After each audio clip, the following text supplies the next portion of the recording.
মাননীয় স্বরাষ্ট্রমন্ত্রী সালাউদ্দিন আহমেদের মিথ্যাচার দেখুন। শুনেন কি বলেন, নিজের কানেই শুনুন। জ্বালানির কারণে কি মাননীয় স্পিকার বুরু চাষ ব্যাহত হয়েছে? কোন মিল ইন্ডাস্ট্রি বন্ধ হয়েছে কিনা যদি সংকট হয়?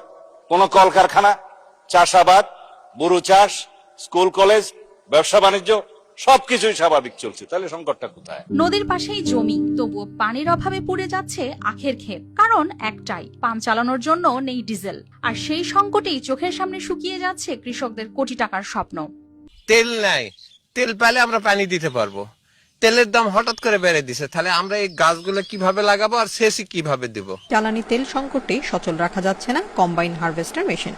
মধ্যপ্রাচ্য পরিস্থিতিতে দেশের প্রায় 50% শিল্প কারখানা জ্বালানির সংকটে ভুগছে। জ্বালানি সংকটে দেশি বিদেশি বিনিয়োগ স্থবির হয়ে পড়েছে।